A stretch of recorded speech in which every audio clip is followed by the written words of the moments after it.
Welcome to the AI&Faith podcast. We are a community of expert technologists, professionals, and faith leaders bringing the ancient wisdom of the world's major religions to the ethics of artificial intelligence. Join us on this new journey and welcome to the conversation. How far are we going to let this technology push people out of jobs before we find ways to employ them? How much are we going to allow ourselves to outsource our critical thinking and our ability to communicate to the extent that we raise generations of people who can't put together a coherent sentence because they've outsourced everything to AI? I think there are some real implications, and there's an accelerated timeline here that we have to start thinking about those things and talking about things. Today's episode is a recorded salon with Rabbi Daniel Weiner from October 2024. In this episode, we talked about the difficulties that religion has in reaching the younger generations and how AI might help in such an objective. We also talked about the relationship between religion and art with AI and the increasingly challenging scenario for said disciplines. Listen now to our conversation. Rabbi Danny is passionate about building a 21st century Jewish community at the temple. His innovations in worship include producing video rabbicasts and leading popular rock Shabbat services. He also promotes the temple's timeless values of community service and collaboration through partnerships with other faith leaders and his efforts to promote gun responsibility. So, of course, it's a very, very small introduction, but we're so honored to have you here. Why don't we start with why is it that you do what you do? Why are you so interested in building this 21st century Jewish community and with all these different aspects of it? Why don't you tell us a bit about that and perhaps a bit more about yourself so that everyone can get to know you better? Okay, no, thank you. It really is an honor and a pleasure to be with you. I am so gratified with my work with AI&Faith going back to its founding 5-6 years ago before AI was a thing. Now it is. It's wonderful to be a part of such a prescient group who understood that this was going to be something we needed to look at pretty intently very early on. So essentially, I grew up in San Francisco and went to my undergrad in Los Angeles at UCLA, and then 5 years of rabbinic school. Afterward in Jerusalem, LA, and Cincinnati, where the seminaries are. Served congregations for my first 10 years in Baltimore and Harrisburg, Pennsylvania, of all places. And then this is my 24th year here in Seattle, and I was really just so gratified to come back to the West Coast. I would say one of the motivating factors to being a rabbi just in general was that I'm a kind of a classic RK. I'm a rabbi's kid, which can really go either way, actually. I don't know if any of you were preacher's kids or no preacher's kids. Sometimes you can rebel and really go in the other direction. I went through a period of that, but was always kind of very connected to the faith kind of traditions and the faith community, and really toward the end of college kind of was assessing what I wanted to do with my life and what I thought I was capable of, and kind of went straight into the seminary right after and haven't looked back since. In terms of why I think it's so important, AI notwithstanding, just in terms of other elements of the culture that faith communities need to really embrace without pandering and losing their core concepts. More broadly, for many faith traditions, particularly Judaism, we're looking at taking tenets and principles and a worldview that was born out of the Iron Age Middle East 3,000 years ago and trying to make them relevant and engaging for a contemporary generation. Fortunately, my branch of Judaism, the Reform movement, was really founded in 19th century Europe to do just that, to try to split the difference, to try to find a balance between core traditional values that went back 3,000 plus years with contemporary sensibilities and contemporary needs, and to do so, as I mentioned, in a way that was both timely and engaging, but also was not so pandering of those values to contemporary sensibilities that you would lose kind of the essence of those core traditional values. And so I really feel like in so many ways, my rabbinate, which began at the tail end, the last decade of the last century, and has really 2/3 of it has been within this century, very early on, out of kind of an understanding of what Judaism had to do in general, Reform Judaism had to do in particular, I understood that one of the things I had to do as a religious leader for a religious community was to be as nimble and responsive as possible, and to constantly not just reinvent elements of our community to speak to the moment and to the contemporary culture, but also to to find ways to reach people that essentially, a rabbinic text in our tradition says to put new wine in old skins. In other words, to utilize kind of traditional ideals that have stood the test of time, and that even in today's fast-paced culture still anchor people in a sense of values and purpose, and to be able to present them and give people access to them in ways that meet their needs and speak to kind of their understanding and the way in which they engage with the world. So that's a typical rabbinic long-winded way of saying, trying to find that balance between traditional values that transcend time and space and that anchor people with providing them within a mode and mechanism that is accessible to them. In several of your interviews and several of your videos and different things that I am seeing online, you talk a lot of precisely about these challenges when reaching the younger generations, right? Which you kind of like just mentioned a bit right now. And I would like to ask you, what are the challenges that you see, when reaching this new or these younger generations nowadays? What are the challenges, both, I would guess, in terms of the cultural values or something, but also in terms of, just logistics, in terms of actually getting to those people. So what are the challenges that you're seeing right now? Well, there are multiple challenges, and there are some that, kind of span the demographics and some that are specific, I think, to the younger generation. I think broadly speaking, outside of the last 10 to 15 years or so, I think younger people have a good BS meter. Younger people know when someone is being inauthentic in what they're presenting, and when someone is speaking and trying to reach them out of a place of authenticity. They may not execute it as well or in a way that is as timely and current as possible, but at least they know that it's coming from a good space. So I think broadly speaking, it's important for faith communities to reach out to particularly the younger generation from a place of authenticity, and to know that, again, we have to be responsive and understand where people are at and take them where they're at. But I think young people will respect, even if it is not implemented in as current and cool a way as possible. They'll forgive that if there's an authentic outreach. What has really been kind of the more contemporary challenge, I would say, over the last at least 15 years, is this kind of classic spiritual but not religious cohort, the nuns, Nones,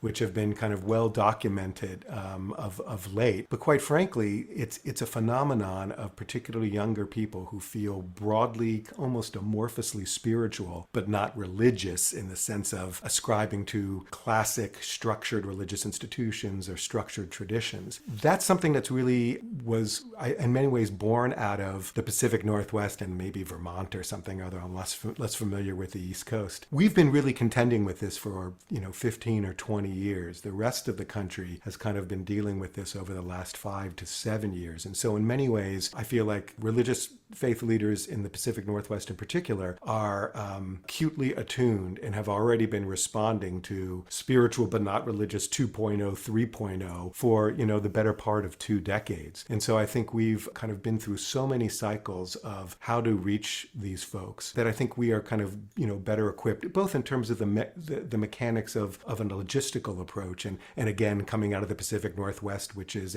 next to Silicon Valley in the Bay Area, is a text haven and a kind of a text ur region. We have to be aware of how to use those modes and those tools, but also to use them well and to use them judiciously, not to allow ourselves to become tools of our tools, not to pander our values and our intent and our core principles to those tools because they're cool and novel, and then lose something in the interim. One phenomenon that's really, I think, emerged really almost within the last 2 or 3 years is many of those spiritual but not religious folks, people who felt that they were contented with secular materialism or contented with technology, social media, what have you, as kind of a be-all and end-all of the way in which engage in the world. I think we're starting to see a backlash against that. Not a Luddite backlash, but I think people are understanding that pursuing a sense of meaning and purpose through secular materialism ends up at an empty place and ends up not filling, as Pascal talked about, that God-shaped hole within our souls. And so I think what we're starting to see now,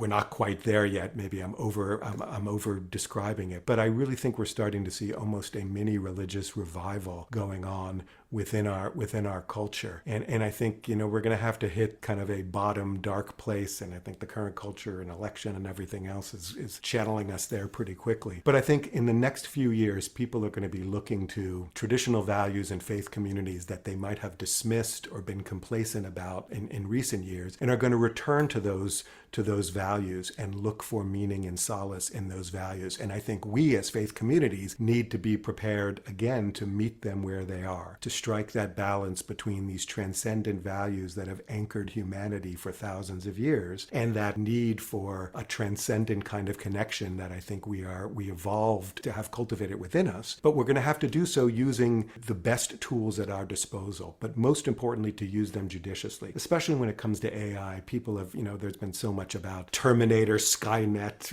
worst vision of what AI could be. I think hopefully we won't get to something so dramatic and sci-fi, but I think there are more subtle ways that we need to ensure the way in which we connect to people through these transcendent faith values and utilize the most current tools like AI to reach them, that we have to be very cautious about how we use those tools. And again, not to allow the tools themselves to become the ends rather than the means of achieving what we want to achieve. I'm sorry for bringing myself into the conversation, but I can help it with me and several of my friends, 30 years old, I'm 28 myself. So this part of spiritual but not religious is something that I see a lot. It's something that many of my friends they consider themselves to be spiritual in some sort of way, but they are not religious at all. They kind of actually don't very much like it. And I think there's also kind of like an overall disenchantment with institutions in general, like at least for the younger generations, if you will, that they feel that many of the global institutions that are there, name it in the case of religion, but also in terms of political institutions like the UN or, the United Nations or anything else. And again, I'm not saying this as my personal judgment. I'm just saying this is,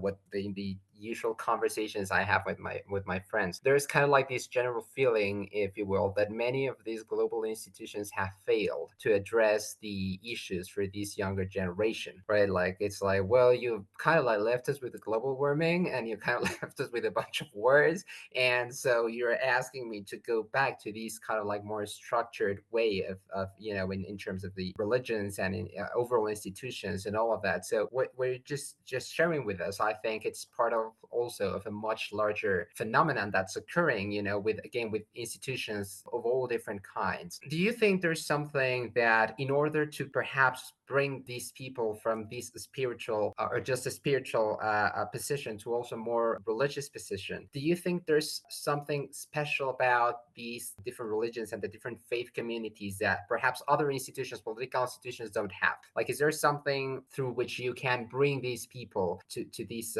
different way of thinking, if you will? Or how do you see that? Religious institutions, civic institutions, other academic institutions, scientific and medical institutions have to take a very keen look at themselves and understand how they have insufficiently served not just more broadly the public that they aspire to serve, the community they aspire to serve, but what they've done structurally and institutionally to fail, particularly the younger generation. I think there needs to be really an honest look. Each institution needs to do that in its own way. On the other hand, I think there is a pervasive part of our political ethos right now that has gained traction and momentum by very deliberately attacking the whole notion of institutions and the whole notion of traditional structures as a way of serving political ends. And so it's not merely the failure of institutions to monitor themselves and to grow and to improve, but I think there is a pervasive sense in our culture, mostly emerging from kind of the political moment of the last 10 years or so, that it specifically is looking to undermine institutions in a way that I think is disproportionate to the institution's failure to meet needs, what have you. The third element of this is I think there's a degree of and now I'm going to sound like a kind of a cranky old man here a little bit, but I think there needs to be some accountability and some self-assessment on the part of the younger generations to engage these institutions, because they're the ones who are going to inherit the leadership of those institutions, figuratively and literally roll up their sleeves and invest in those institutions to make them better and to make them more responsive to what they want. They shouldn't just passively wait for the world to change around them. I don't want to go off on a tangent here, but I think there's some qualities of kind of Gen Z and Gen Alpha alpha in terms of expectations for what's done for them without a lot of a sense of motivation for what they need to do to kind of bring about change themselves, that really is at issue. The one way, and just the last part of your question there, I think what makes religious institutions different than other institutions, I think, is the test of time.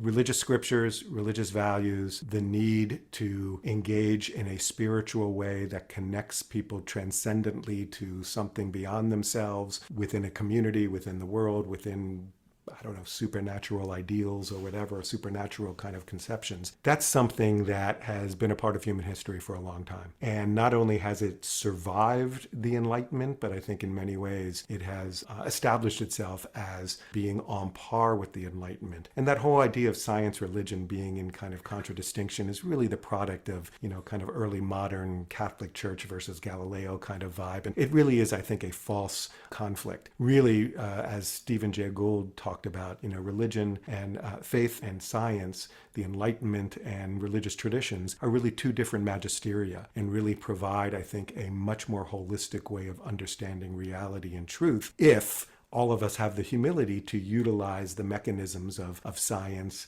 and faith in their proper manner and not expect science to undergird faith or faith to somehow prove out the results of science. And so I think religious traditions have been around for so long. The need for that kind of spiritual connection to the mysteries of reality and also to religious community is so ingrained in humanity that I think it will always be a part of what people want, the traditions and the community. And it is up to those traditions and those communities to do the legwork to stay current and to be responsive to the ongoing needs of subsequent generations. Related to humility, I wanted to ask you about AI because we used to think that at some point people were like, oh no, computers are never going to beat us in chess or something. At some point we were humbled by computers in that part. I'm not saying in the rest of things, but I think that one of the things that has happened is that just a few years ago, we never imagined that computers were going to be able or to write as well as some people do, or to paint, or, to do things as well as some people do. I know we can have many discussions around on whether, what computers are creating is just as good or not as good, or, we can have a lot of distinctions there. But what's interesting to me in this case is that there's a lot of also backlash. There's many people who are embracing AI in such a great way, but there's also a lot of backlash, from other different parts of different sectors of society, if you will. Many artists, for example, painters or, digital artists or something, many people are saying, no, why are computers creating this? This is something that used to be just mine. Or I have many friends who are worried about, for example, voice actors who are saying, hey, this used to be an art and now a computer is doing this. And at some point it will happen perhaps with music too, or, it's already happening to some degree. So I wanted to ask you, how do you see the progress that AI is doing in terms of precisely related to this part of humility, or precisely related to this part of being humble with what we can create and what we cannot create? And at the same time, you mentioned that these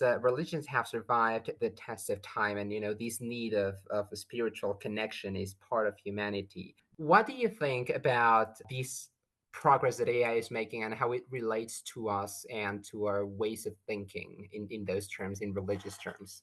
It's kind of the whole reason for the creation of AI&Faith. I think so often, particularly in the last 80 years or so, whether it's the atomic bomb or, biomedical breakthroughs or the internet or social media, haven't learned the lesson of trying to match and align the ethics and the morals of an emerging technology with the actual mechanics and the actual evolution of the technology itself. Often what's happened is that the moral and ethical implications have kind of chased the tail of the technology that has far outpaced it. And you would think, Santayana notwithstanding, you would think we would learn from history, and I think what's going on with social media right now and its absolutely profound influence on young people in terms of the degrading of their mental health, which Jonathan Haidt has really incredibly covered in his new book, The Anxious Generation. That should be a warning sign to us of of the implications of not integrating technology into our culture in a thoughtful way. Again, in a way that does not place a premium on advancement over thoughtfulness and conscientiousness. And so, that really is, I think, the concern that so many critics of AI have more generally. And again, I don't think that means we have to necessarily completely constrain the evolution of AI. I know particularly in the corporate world, in the tech world, what you're hearing from folks is, well, if we don't kind of, unleash AI to go where it needs to go, it's going to be a national security issue because the Chinese are going to get ahead of us. And then there's all sorts of, things and excuses that are being made. But I think we need to find a way to gauge the need for AI to advance in ways that are necessary in kind of the global climate, but at the same time, learn our lessons in terms of the damage that has been left in the wake of unconstrained technology, unconstrained by the moral, ethical, human, and spiritual and psychological implications. So I think that's really, a pretty critical thing that we have to do in terms of the humility of things being created that seem to match or surpass what human beings can do. I think that's part of the moral and ethical implications here. How far are we going to let this technology push people out of jobs before we find ways to employ them? How much are we going to allow ourselves to outsource our critical thinking and our ability to communicate to the extent that we raise generations of people who can't put together a coherent sentence because they've outsourced everything to AI? I think there are some real implications, and there's an accelerated timeline here that we have to start thinking about those things and talking about things. Just because we can do something, just because AI can paint something that seems to be an original piece of Renaissance art, doesn't mean that we should not pursue human artistic endeavor and also appreciate what human beings have created. Again, I'm assuming, certainly people here who can speak to this more than I can, that we're going to reach a point, if we haven't already, that it will be an imperceptible difference between a sermon I would write and a sermon that AI will write.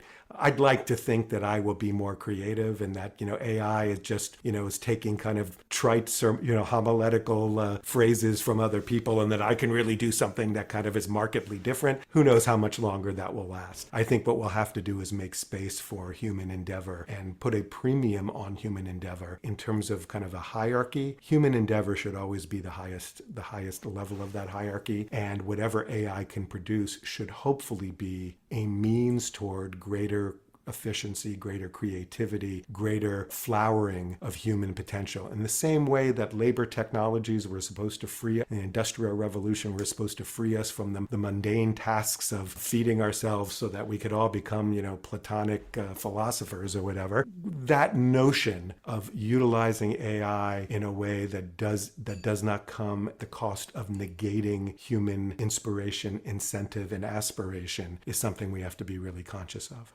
How do you see in general, like the artistic world facing AI? How do you see artists interacting with AI? And then the other part of the question, which is related to art and religion, is throughout history, art has been a way of expressing very many different religious thoughts, right? And of expressing many different passages of different scriptures from all different religions and all of that. Art has always been a part of, and they have been intertwined for like very different reasons. So do you see art playing a part right now, also in helping religion, for example, reach all these younger generations that we were talking about at the very beginning? And how would that happen? Those are expansive questions. Okay, let me see if I can hone those. What's the meaning of life?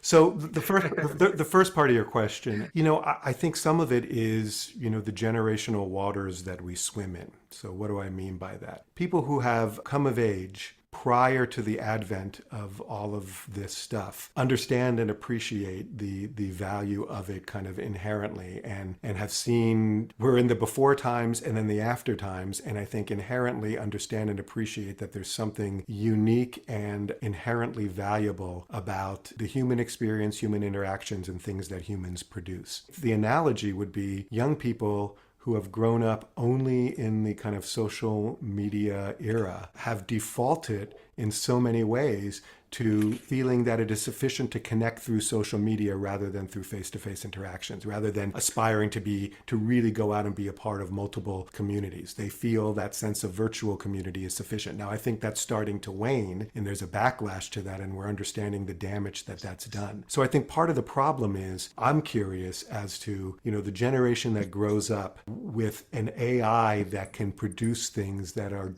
at least on first blush, equivalent to, artistically, visually, literarily, whatever, equivalent to what human beings seem to be able to produce, that's going to be problematic, I think. If that's the only world they know, and they haven't cultivated in themselves a more subtle standards of what's excellent and what's meaningful that might help them to be able to distinguish the difference between something that's produced by a human being and something that's produced by digital code and algorithms. I'm not so sure that they will know and appreciate the difference. And I think that will be, much to the detriment of humanity for all the reasons that, I think art is not only an expression of some of the highest human values, all sorts of arts.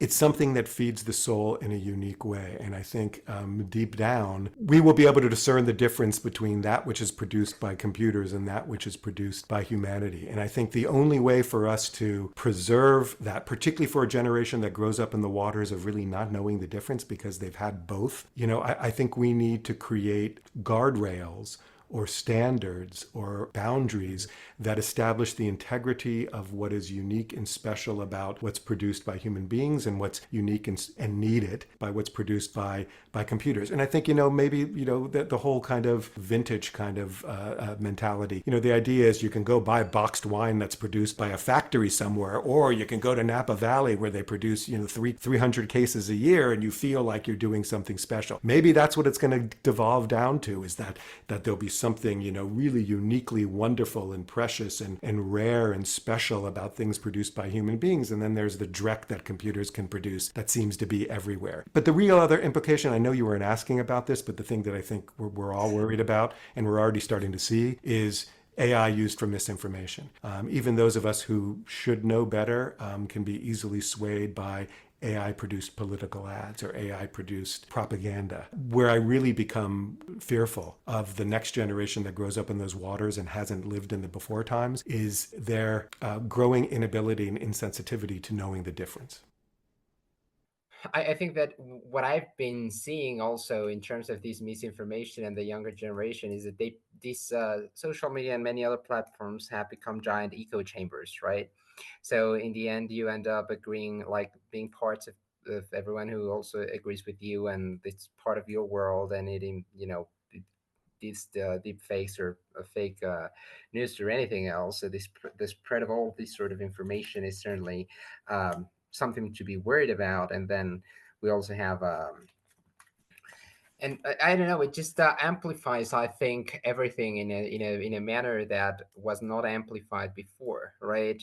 Sometimes now everyone knows about I don't know, different sort of societies about I don't want to name one, but societies who believe a certain thing, that the Earth is flat, for example, or something of the sort, which is, I know, 100 people around the world, but they make a lot of noise, right? And then all of a sudden, then it's not about just 100 people; it's about the noise that those 100 people are making, about a specific topic, and how that information so quickly spreads. If you pair that with a penchant for conspiracy theories that seems to be a growing phenomenon, you have a perfect Yep. storm of the vitality and fertility of misinformation.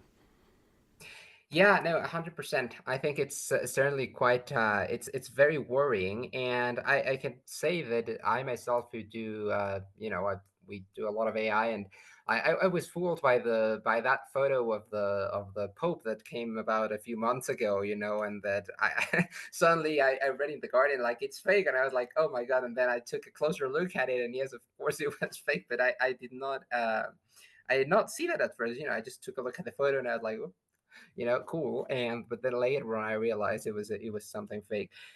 Now, just One final question. On a personal level, Rabbi, how are you bringing rather together your religious part and your musical part and your tech part? How are you doing that? And is that helping you, again, on a personal level? Is it also helping you in reaching more people, for these different objectives that you were mentioning at first? How have you lived those different parts of yourself, if you will? Kind of the most obvious way is through streaming, and we were streaming our services prior to COVID, and obviously everything got ramped up considerably after COVID, so much so that just like with other elements in our culture, all of our services are streamed, and a lot of our classes are either streamed or hybrid, where we were teaching people in real time and teaching people online at the same time. And that poses some challenges logistically and pedagogically as well. But I think what that has also done is expanded our sense of community. Whereas I think particularly before COVID,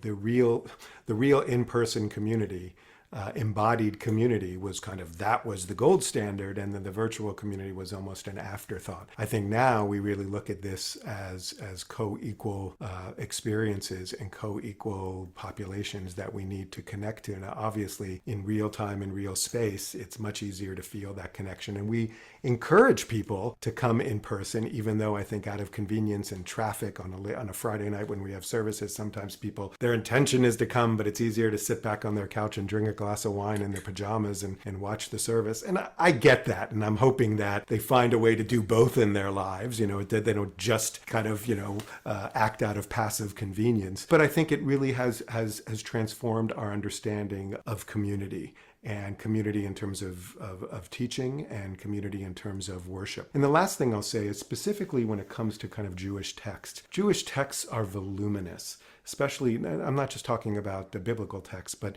rabbinic literature in Judaism, has been going on for, the better part of 1800, 1900 years. And so there are just volumes and volumes. There's a sea of rabbinic literature. And one of the and this is a little bit of an inside baseball thing, one of the things that I've been working on with some other folks, tangentially as a consultant, they're doing all the legwork, is how to use AI to access rabbinic rulings. So for example, rather than have to go through chapter and verse of the Talmud, the kind of rabbinic legal code, and try to figure, there's no table of contents. You got to really kind of know where you're going. And to be able to use AI in the way that people use AI just more broadly, and to say, here is my question of rabbinic tradition. Can you provide me instantaneously with the pertinent texts, maybe even prioritized to those that are most relevant and those that are most tangential? And can you give me those so that I can access that information, that wisdom easily and quickly and on the fly?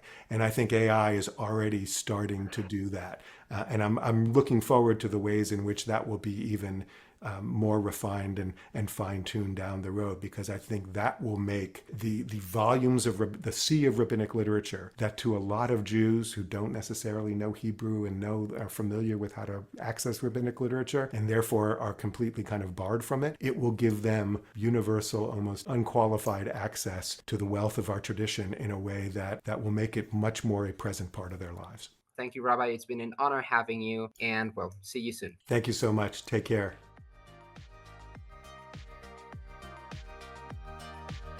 Thank you for listening to our podcast. Stay tuned to listen to more recordings and interviews with experts from around the world. In the meantime, follow and rate our podcast on your favorite podcast platform and share with your friends. Don't forget to follow us on our social media as well. We're on LinkedIn and X. Thank you for joining us today.